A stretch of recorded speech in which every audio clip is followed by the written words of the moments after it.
एक भी काम नहीं किया। अगर एक भी काम किए होंगे तो मुफ्ती साहब ने अवाम की अदालत में आना और बताना कि 84 पॉइंट्स में मैंने इस नंबर के पॉइंट का काम किया है, अवाम की अदालत से बताना और झूठ मत बोलना। एजाज बेग साहब कोशिश कर रहे हैं, मुस्तकिम डिग्निटी साहब अपनी अहलिया को लेकर कोशिश कर रहे हैं। जाहिर सी बात है, आप लोग जानते होंगे ये अपने वार्ड में चुन के नहीं आ सकते। ये मुफ्ती साहब का कुर्ता पकड़ के आज तक सियासत में जिंदा है और उनका कुर्ता पकड़ के आया करते थे वार्ड के इलेक्शन में। आज उनका कुर्ता छोड़ दिया, असल में कुर्ता छोड़े नहीं है, कुर्ता फट गया। उन्होंने नहीं सुनाई, लॉकडाउन में पूरी शहर की आवाम को यतीम छोड़कर भाग गए और आज आकर हमें दीन की नस्मत सल्ली अला रसूल करीम अम्मा बाद सदरी वयस्सिरली अमरी वहलुल उक़दतम मिन लिसानी यफ़क़हू क़ौली।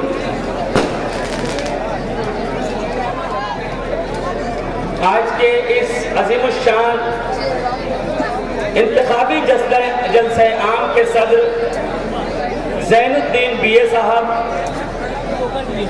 हमारे और आपके कायद और नौजवान लीडर आसिफ शेख रशीद साहब,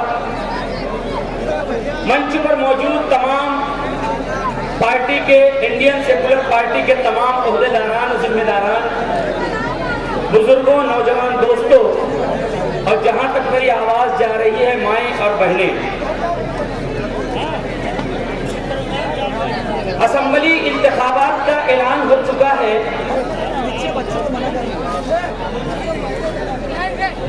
और हर लीडर अपने आप को आपकी अदालत में पेश करने के लिए आपके घरों तक पहुंच रहा है। आसिफ शेख रशीद साहब ने गुज़िश्ता 5 सालों में एमएलए नहीं रहते हुए मौजूदा एमएलए से बढ़ चढ़कर जो काम किया है वो आवाम की निगाहों के सामने है। सरकार पर जो छाप छोड़ी है आसिफ साहब ने, दुश्मन भी उसका एतराफ कर रहा है। अभी ज़हीर अख्तर ने कहा, मगर मसला ये तमाम चीजों के दरमियान ये हो रहा है कि घोड़े को ना कहीं नाल ठोकी जा रही थी। घोड़े को नाल ठोकते आप देखिए, वो बांध देते, उसके अंदर ना लोहे का ऐसा वो होती है, ऐसे हाफ राउंड, तो घोड़े को नाल ठोकी जा रही थी। अब कहीं से एक मेंढक निकल के आ गया,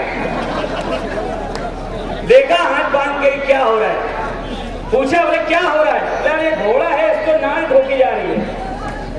तो बोले मेरे को भी ठोक दो। जो वार्ड के इलेक्शन में चुन के आने की हैसियत नहीं रखते, वो असेंबली इलेक्शन में आ गए हैं, बोले मेरे को भी नाल ठोक दो। जिनसे लोग डरते हैं, बोले जरा से कुछ हुआ अंधेरे में तोड़ी ना कर ले, वो भी बोल रहे हैं कि हम भी असेंबली जाएंगे। मुसलसल 2 महीने से कोशिश कर रहे हैं। एजाज बेग साहब कोशिश कर रहे हैं, मुस्तकिम डिग्निटी साहब अपनी अहलिया को लेकर कोशिश कर रहे हैं। जाहिर सी बात है, आप लोग जानते होंगे ये अपने वार्ड में चुन के नहीं आ सकते। ये मुफ्ती साहब का कुर्ता पकड़ के आज तक सियासत में जिंदा है और उनका कुर्ता पकड़ के आया करते थे वार्ड के इलेक्शन में। आज उनका कुर्ता छोड़ दिया, असल में कुर्ता छोड़े नहीं है, कुर्ता फट गया, वो दामन इनके हाथ में आ गया, वो कुर्ता गया फट। अब वो कुर्ता फट गया, अब ये सब अलग अलग अपने जो है रुमाल सरी या चिंदी लेके चल रहे हैं। हम भी झंडा बना लिया उन्होंने उसको, वो दामन के टुकड़े को झंडा बना लिया और उसके बाद इलेक्शन के मैदान में चुन के आ गए। समाजवादी पार्टी का टिकट,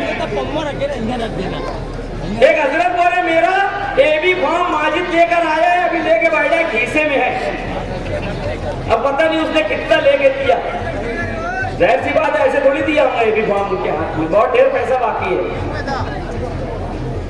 खुदा दासा किया गया उनका घर के अंदर बिठा के पहले हजरत का। खुदा दासा कैसे कहते? 4-5 दोस्त रहते। अब एक आदमी सजदे शरीफ का हैसियत बनाता, नीचे मुंडी करता, सब मारते फटाफट उसको, और वो उड़ता, उसको बोलते कौन पहले मारा बता। अगर उसने सही बता दिया तो फिर उसके ऊपर राज आ जाता। तो हजरत मुफ्ती साहब का इस्लामाबाद में पहले खुदा दासा हुआ, खूब अच्छी से खुदा दासा हुआ। उसके बाद वो लोग माने, सब डीलिंग हुई, लेन देन की बात तय हुई। उसके बाद इनके साथ वो लोग आने के लिए तैयार हैं। अब ये क्या समझ रहे पता है? इनके पास कोई तकरीर करने वाला नहीं है। मुकर्रिर लोग की लिस्ट देखा आपने? मुफ्ती मोहम्मद इस्माइल कासमी, अलहाज यूनुस ईसा, बीच में डाल दिए यूसुफ इलियास का नाम, और उसके नीचे फिर 3 भाई। बोले ये तो अलग अलग कर दो ताकि लगे ना कि एक ही घर के 4, यानी आधे में असगर और आधे में सब। पूरा घर तकरीर कर रहा उनको जिताने के लिए, और उसके बाद हजरत खड़े हो रहे हैं तो झूठ फसाद बोल रहे हैं। अच्छा, जिनके पास कोई मैनिफेस्टो नहीं है, 84 मुताद थे उनके मैनिफेस्टो में। मुफ्ती साहब के मैनिफेस्टो में 84 पॉइंट थे। उन्होंने एक भी काम नहीं किया 84 काम में से, एक भी काम नहीं किया। अगर एक भी काम किए होंगे तो मुफ्ती साहब ने अवाम की अदालत में आना और बताना कि 84 पॉइंट्स में मैंने इस नंबर के पॉइंट का काम किया है, अवाम की अदालत में बताना, और झूठ मत बोलना। तो मुंह खोला झूठ बोला, मुंह खोल रहे झूठ बोल रहे। अरे भाई, आप मुफ्ती हो, आपकी हम इज्जत करते हैं शहर के लोग, तो उसका गलत फायदा उठाना, जब तकरीर करना झूठ बोलना, और झूठ के जरिए से आज पता है, मैं आपको बताऊं कि फतवा आ गया उनके झूठ पर। मुफ्ती आसिम ने फतवा दिया है कि सियासत में भी, सियासी तकारीर में भी झूठ बोलना जायज नहीं है। क्यों मजबूर होना पड़ा मुफ्तियान किराम को? सब झूठ बोल रहे हैं। मुस्तकीम से डिग्निटी भी झूठ बोल रहे, चांद हिंद आपा भी झूठ बोल रही, इजाज भैया भी झूठ बोल रहे, और हजरत तो है झूठों के सरदार। जब मुंह खोलते झूठ बोलते। बोले इधर रोड गटर पाइपलाइन मैं बनवाया हूं, तो औरत उनसे पूछ रही थी, बोले कब? कितनी बड़ी बेइज्जती है। 10 कागज था मैनिफेस्टो में, 10 सफा था, 10 वर्क था, और अभी 1 वर्क लेके घूम रहे, 1 वर्क लेके घूम रहे।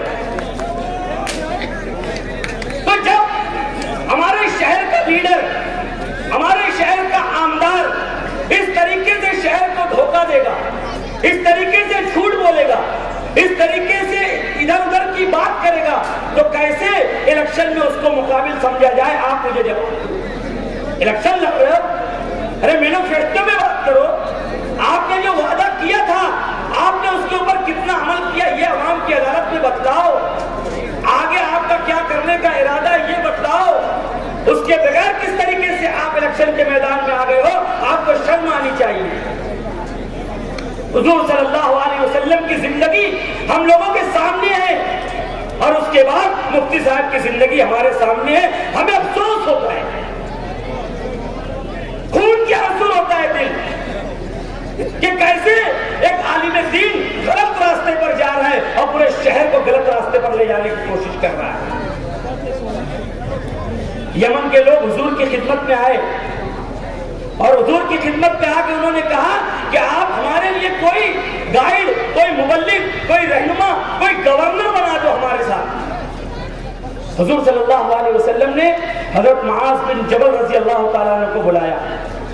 नौजवान थे, 18 साल की उम्र में ईमान कबूल किया उन्होंने। हजरत मुआज बिन जबल रजी अल्लाह तआला अन्हु अंसारी सहाबी हैं, उनको बुलाया। अल्लाह के रसूल ने कहा कि मुआज, ये यमन के लोग आए हैं, मैं तुम्हें यमन का गवर्नर बना के भेजता हूं, तुम जाओ यमन, और उसके बाद वहां पर आपको काम करना है।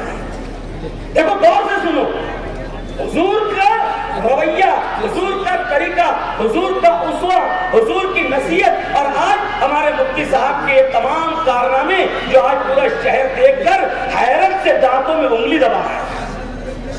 हजरत मुआज रज़ी अल्लाह तआला अन्हु को रवाना किया अल्लाह के रसूल सल्लल्लाहु अलैहि वसल्लम ने। वो मंजर आंख में आंसू आ जाएगा आपके। हुजूर सल्लल्लाहु अलैहि वसल्लम पैदल चल रहे हैं और मुआज़ रज़ी अल्लाह तआला अन्हु घोड़े पर सवार हैं। पूरे मदीना में जितने असहाब किराम है सब पीछे चल रहे हैं, अल्लाह के रसूल सल्लल्लाहु अलैहि वसल्लम के पीछे चल रहे हैं। क्या मंजर होगा आप अपने दिल की आंखों से देखिए। हजरत मुआज़ बिन जबल रज़ी अल्लाह अन्हु घोड़े पर सवार चल रहे हैं, अल्लाह के रसूल उनके बाजू में पैदल चल रहे हैं, मदीना के बाहर पहुंचाने के लिए जा रहे, रवाना करने के लिए जा रहे।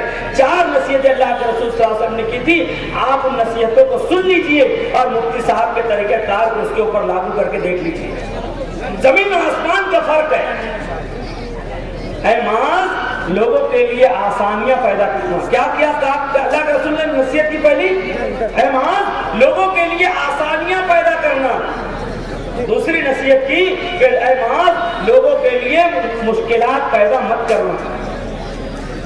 ऐसा कोई काम मत करना जिससे दीन इस्लाम बदनाम हो जाए। मुआज़ ऐसा कोई काम मत करना जिससे लोगों को दीन से नफरत हो जाए। ऐ मुआज़ चौथी नसीहत अल्लाह के रसूल ने की कि लोगों को खुशी का पैगाम सुनाना। और उसके बाद अल्लाह के रसूल सल्लल्लाहु अलैहि वसल्लम ने कहा कि ऐ मुआज़ आखिरी बात मेरी सुन लो कि तुम जा रहे हो यमन, जब तुम वापस आओगे तो फिर उसके बाद मेरी और तुम्हारी मुलाकात नहीं। हज़रत मुआज़ रज़ी अल्लाह अन्हु फूट फूट कर रोने लगे। अल्लाह के रसूल सल्लल्लाहु अलैहि वसल्लम को पलट पलट कर देख रहे हैं। मुआज़ इसके बाद तुम आओगे तो मेरी कब्र पर तुम्हारा गुजर होगा, कि तुम्हारी और मेरी मुलाकात ये आखिरी है। अपने माँ बाप से ज्यादा, अपने बच्चों से ज्यादा, अपने बेटे और बेटियों से ज्यादा, अपने खानदान और अहले अयाल से ज्यादा सहाबा हुजूर से मोहब्बत करते थे। और जब अल्लाह का नबी ये कह रहा है कि मुआज़ तुम वापस आओगे तो मेरी कब्र पर से तुम्हारा गुजर होगा, तुम्हारी और मेरी आखिरी मुलाकात है, बस मुआज़ रज़ियल्लाहु अन्हु फूट फूट कर रोए। अल्लाह के रसूल ने मदीना तैयबा की तरफ अपना रुख कर लिया, पीठ कर लिया। हज़रत मुआज़ जा रहे अकेले अकेले यमन की तरफ जा रहे घोड़े पे और पलट पलट के हुजूर की तरफ देख रहे हैं। पहली नसीहत आसानियां पैदा करना लोगों के लिए। और हजरत क्या कर रहे हैं? आप एमएलए साहब क्या कर रहे हैं कि वहां पर पत्थर थे नहीं, लाकर रखे गए हैं। ये परेशानी में मुब्तला करने वाला था। 2008 के बम ब्लास्ट में सब बेगुनाह नहीं है, मतलब उसमें कुछ गुनहगार भी हैं। ये परेशानी। लॉकडाउन में कोई खुशी की खुशखबरी उन्होंने नहीं सुनाई। लॉकडाउन में पूरी शहर की आवाम को यतीम छोड़कर भाग गए। और आज आकर हमें दीन की नसीहत कर रहे हैं। आज आकर अपना आलिम होना बता रहे हैं, अपना हाफिज होना बता रहे हैं। फलस्तीन का झंडा लहराने वाले से मेरा कोई ताल्लुक नहीं है। ये मुश्किल पैदा करने वाला काम ये मौजूदा आमदार कर रहे हैं। जो अल्लाह के रसूल सल्लल्लाहु अलैहि वसल्लम की उसमें के खिलाफ चलेगा, वो आलिम भी होगा तो हमारा शहर उसे वोट नहीं देगा। इस बात का ऐलान आपको करना है। उसकी तमाम हरकतें ऐसी एमएलए की जिसकी वजह से लोग दीन से दूर हो रहे हैं, इस्लाम से दूर हो रहे हैं। उनके झूठ की वजह से लोग उलमा किराम से दूर होने की नौबत आ रही है। उनके झूठ की वजह से उलमा का नाम बदनाम हो रहा है। तो दोस्तों, आसिफ साहब आपके लिए दिन रात एक करने वाली शख्सियत है।